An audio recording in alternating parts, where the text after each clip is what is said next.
Jack Draper will compete at a tennis event for the first time later this year. Jack Draper will compete in the Macau Tennis Masters for the first time after enduring an injury-hit season. The 23-year-old hasn't played a competitive match since defeating Federico Agustin Gomez in the first round of the U.S. Open. Draper reached the fourth round at the Australian Open and the French Open earlier this year after reaching the U.S. Open semifinals last autumn. He also claimed the title at Indian Wells in March before reaching the final of the Madrid Masters, but he suffered bone bruising during his defeat to Marin Cilic at Wimbledon and was forced to withdraw from the U.S. Open ahead of his second round match because of the same issue.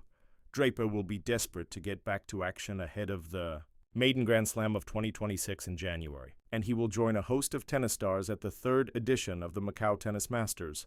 The tournament will be played over December 27th and December 28th, with the likes of Miran Dreva and Jakub Mensik also set to feature. Former Grand Slam champions Lina and Conchita Martinez will lead two teams at the event, which is due to take place at the Macau Forum.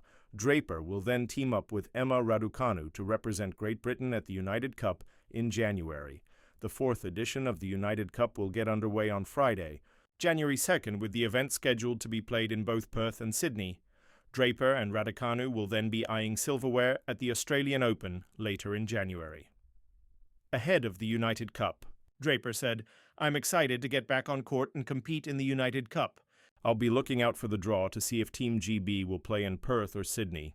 I haven't been to either, so it will be nice to compete in a brand new city in Australia," and Raducanu explained, "I'm honored to be able to make my United Cup debut in January.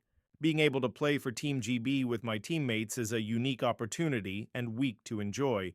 It's great to be able to experience a new format on the tour, represent my country and spend a couple extra weeks in Australia." Draper climbed to number 4 in the world rankings in the summer following an impressive run of form. He has now fallen to number 11, but will be aiming to move up the pecking order once again when the 2026 tennis season gets underway.